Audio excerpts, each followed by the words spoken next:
Hey there, beautiful people from the wonderful world of YouTube / my Mios.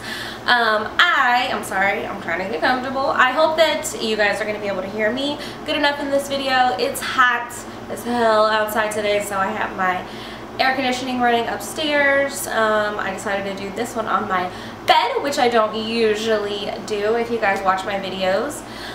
First, I want to start off by saying just hi. I appreciate you guys. I love you guys. Make sure you follow me on all of my social media platforms, which I leave down below if you haven't already, so that you don't miss random little things that I get on there. Ask anybody. My Snapchat is hilarious. My Instagram's really cool and kind of unfiltered.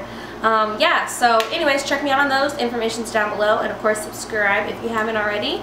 And yeah, so let's go ahead and get into today's video. So I originally wanted to kind of make this video be like funny and have it be kind of like a story time video and try and like be funny about it, but then kind of when like I sat back and I started filming a few of like the scenes of it, I was just like not feeling how it felt, and I just decided that this really isn't something that's funny, so I just wanted to come on here and just talk to you guys about it.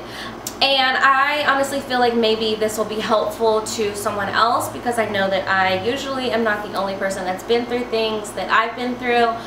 So maybe it's kind of relatable to you guys, and then maybe I'll be able to like give you guys some advice as to how and what I've done since then to continue to be happy and to move on with my life and continue to create positive things happening in my life. So yeah, so I'm going to go ahead and get started. As you can tell by the title of this new video, I guess, is that I am going to kind of talk to you guys about my recent breakup with my ex-boyfriend and just vent a little bit as to like how hard it was, and then kind of try and tell you guys what I've done since then to get over the situation. So, yeah, so the title, I'm not sure what it is going to be something along those lines, and hopefully this is something that not only interests you guys but helps you guys out too. So as you guys know, I broke up with my boyfriend, my ex-boyfriend, around December of last year, and we weren't together for a month and a half, and then we got back together, and we were together for like 3 more months after that. And then we broke up again finally for this last breakup. So I'm gonna go all the way back to December and we'll start there. So we broke up after living together for a little while and stuff, and we had been together for about 1.5 years, almost 2 at this point, and we broke up, and for like just like a multitude of reasons. We just weren't really getting along that well. Neither one of us was really happy. We were having problems like compromising in our relationship, stuff like that. Really, in my opinion, things that we could have gotten over if I just would have been more patient and less stubborn, and if we both would have been more willing to compromise. So we broke up for a few months. And I noticed not for a few months, for like a month, okay, and I noticed in that span of time that he was kind of like out here doing his own little thing, whatever. I knew that he was talking to a couple of people. One of them was like always talking about him on social media, and like I pointed her out to him, and he was like, yeah, like I kind of talked to her, whatever, and I was like okay, sure. And then if he found out that I was dealing with anyone, then he was like, oh, well, I've heard you, blah, blah, blah, blah. And I'm just like, okay. So it was like really super stupid and petty. And then I found out that he was talking to this other girl that actually I knew, that I felt like was kind of like scheming and like plotting our entire relationship anyways. You know how it is when like girls see like a relationship that looks happy or looks fun, and like they don't have anything like that in their lives. They kind of like wish that they did, and you know, girls be trying to steal other girls, dudes, whatever. So it was like a situation like that, and I noticed that they started hanging out, so I was like, no, okay, boo-boo kitty, no. So I was like, what the fuck, what the fuck, like what, you hanging out? Okay, I see you. So anyways, I had to kind of like work through that stuff, whatever. After we took a break from each other, then we had a few conversations. We decided that the reasons that we broke up and stuff were just stupid, and that we still really loved each other, still really wanted to be together, blah, blah, blah. So we got back together. At this point, he had already moved to a city about an hour and a half from here, from Lexington, where I live. So at that point, he had already moved about an hour and a half from where I live, with like some friends and stuff, to do like music stuff, whatever. So getting back in our relationship, it was like, shoot, now we gotta like work through our problems, plus now we have this long distance thing going on since we're not living together anymore right now. So he would like spend a part of the weeks with me and part of the weeks up there, and I just noticed over time that it was like he was just like spending less and less time here, and just shit was like real weird and shady. And yeah, I don't know, I was just like, you know what, this is not what's up. So we had like some issues or whatever once we got back together. So we got back together. This is gonna get super personal, guys. So we got back together, and he was, I think it was like in the middle of the week, because I remember I was supposed to be picking up J. Marie from school, in Italy, I guess too. I can't remember where Italy was, but I do remember that it was in the middle of the week. And I was at home, my girls were at school. I think I had like just finished work or something for the day. No, it was early. I was like getting ready for work. I'm not really sure. But anyway, so I went to the bathroom and I sat down, and what I thought was kind of like a period situation happening, I sat down and it was just like of like blood. Okay, like all in the toilet, and then like excruciating cramping, like to the like, and it just like came, like it felt like it came out of nowhere, right? Because like I was already kind of cramping, but I was like, oh, my period, whatever. But it was like excruciating, like I'm folded over on the bathroom like crying, which is a really big deal for me because I have a really high pain tolerance. Obviously, I've had kids. I went almost 8 centimeters with Italy without even getting an epidural, and you know, I wasn't really crying then. So for me to be crying, like I'm really in some excruciating pain. So I was freaking out. I called a couple people just like trying to figure out what was going on, and they were just like, hey, like listen, you need to go to the emergency room. So I was like, okay. So I go to the emergency room. I'm calling family members, whatever, to get them to get my girls and take care of them for me for a little bit that day. And I go to the emergency room. Obviously, you guys know where this is headed at this point. And I just want to preface this by saying that I know that a lot of women will probably be able to relate to what it is that I'm saying and what it is that I'm going to say in this part of my story. But I want you guys to know that I have worked through it. I have processed the emotions for it, and I've dealt with it. So this isn't something that I'm like really like weighs heavily on me right now, and it isn't something that I haven't like, that I'm like really sensitive about. So that's why I'm okay sharing it with you guys. But anyway, so obviously I go into the emergency room. I have some checkups and stuff with the doctors, whatever. I ended up having to get an ultrasound, as well as a pregnancy test and stuff, and it turns out that I was indeed having a miscarriage. I had no idea that I was pregnant. Yeah, I was in like the very beginning stages of pregnancy, and I literally just had no idea that I was pregnant, which was weird for me because usually it's so easy for me to tell, because the first thing that happens within like, I think like 3 weeks with both of my kids is that my boobs really start hurting like really fast. But anyway, so I literally had no idea that that's what was going on. So I was like completely blindsided. The person that I needed to deal with this with was in another city an hour and a half away, couldn't get back here.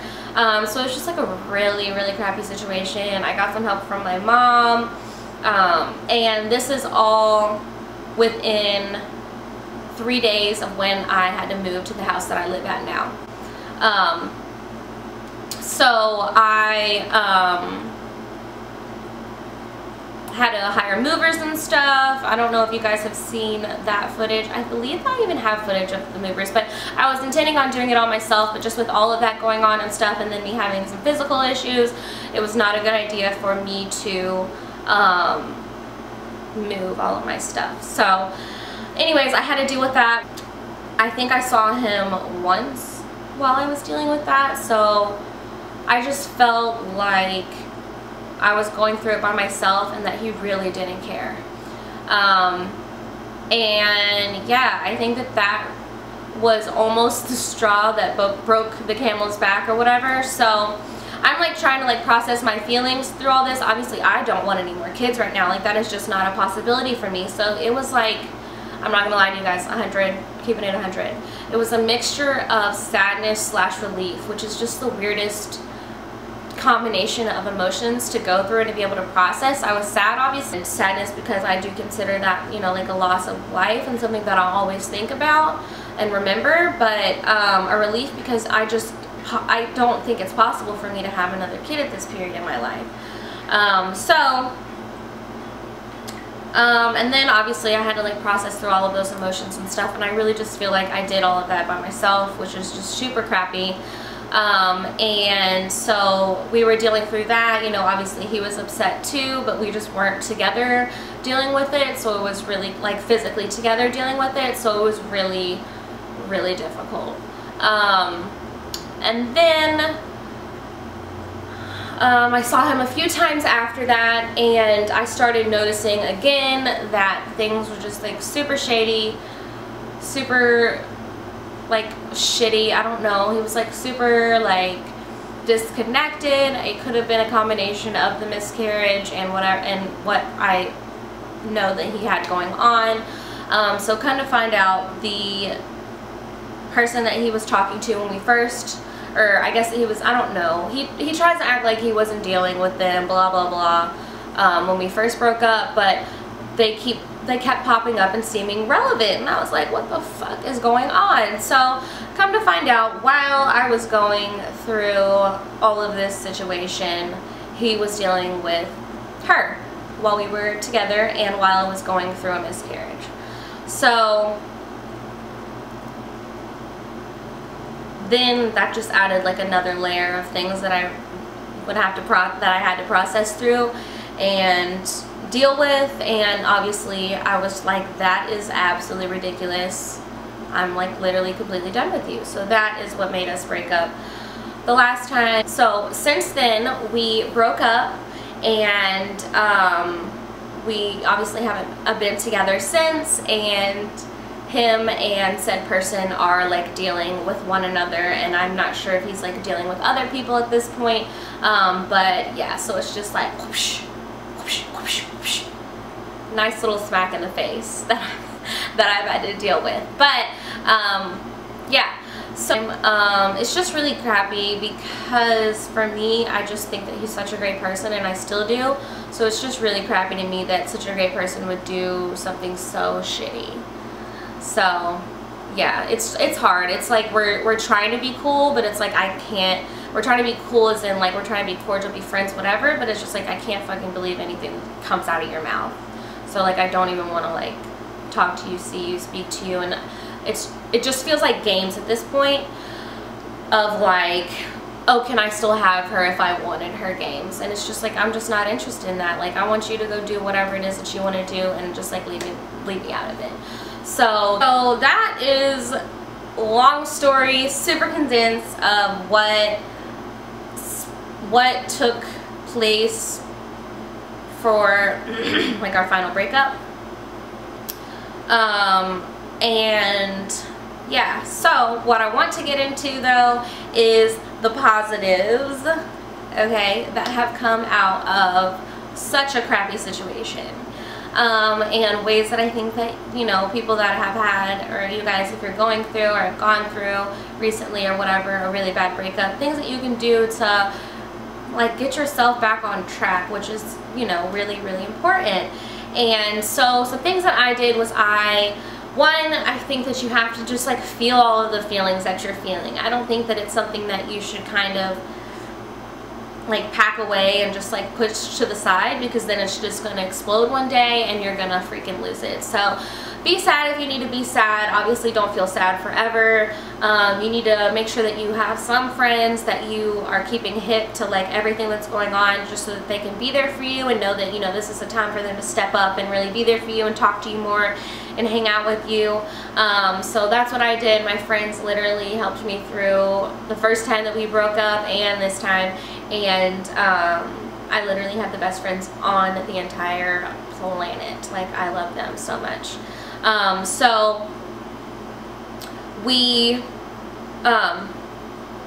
So yeah, I think that you need to feel all of the feelings. I noticed that with this situation where things just like happen so strangely and so abrupt, I kind of just tried to like cut off my feelings like for him, and then I was like, I need to like actually have like a sit down conversation with him and like get my feelings out and then just be done with it or whatever. And I think that that's healthy too, if that's something that you can have happen.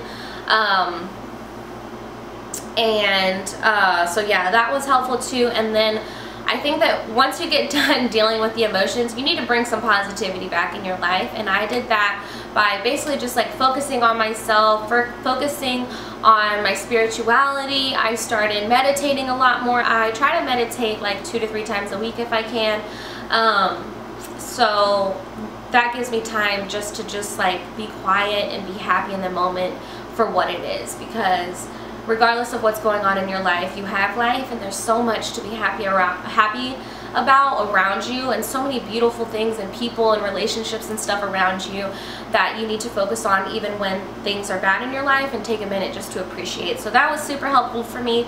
And then another thing that I think is like really important for you to try and do is like, it brings you back to the whole focusing on yourself, but do things like wake up a little bit earlier, do your makeup, do your hair, get a couple new things of clothes or whatever, just so that like you can start feeling a little bit better about yourself, even on those days where you literally just like want to wear sweatpants and not shower and just like be like a sad, miserable burrito for the whole day.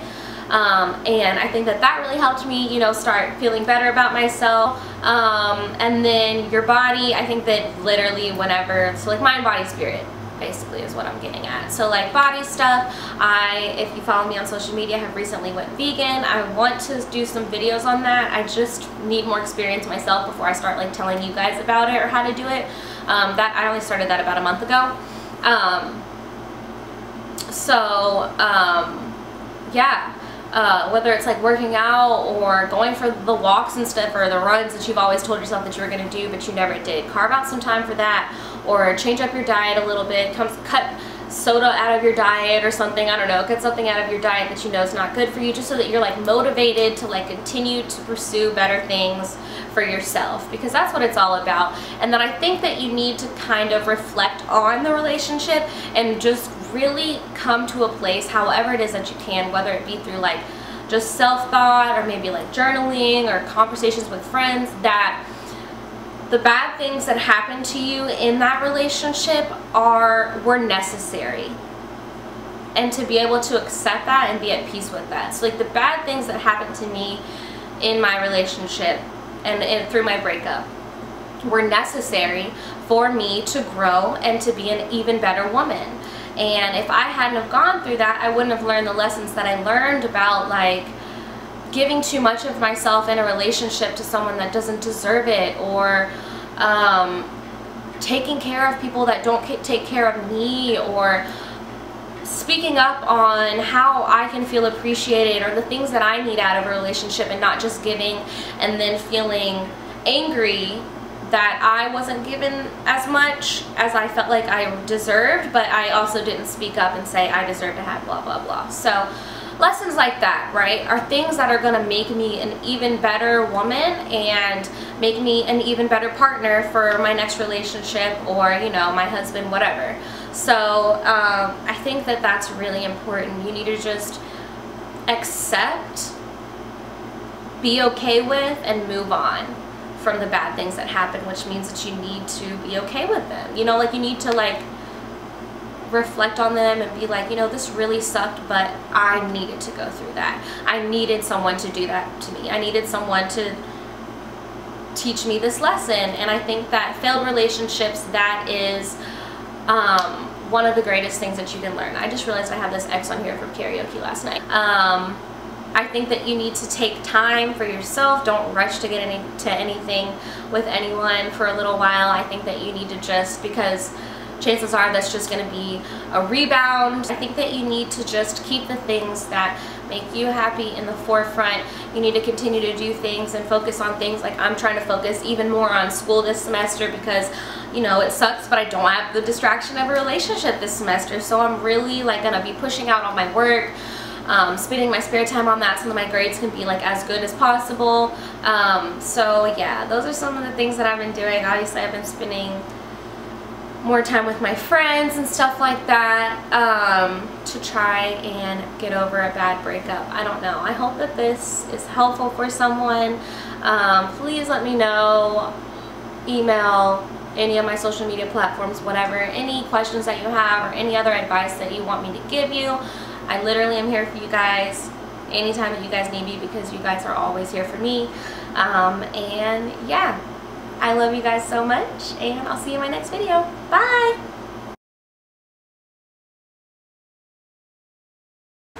And what you need to do, okay, is throw on some of that Cardi B Bodak Yellow, okay, and kill that out. And then also throw on that new Rake It Up song, honey. And I need for you to like dance with your friends, get a little ratchet, okay, and listen to like some empowering, like, these niggas music, okay? Like, they ain't shit, okay? You don't need them, they don't need you, honey. It all is for a reason, okay? Okay. Like, you the shit, they don't deserve you anyways, because they are not shit. They ain't shit, okay, boo? So, yeah. Don't be sitting here listening to no sad songs. Don't be listening to no SZA, honey, because she will have you in your feelings. Throw on some Cardi B.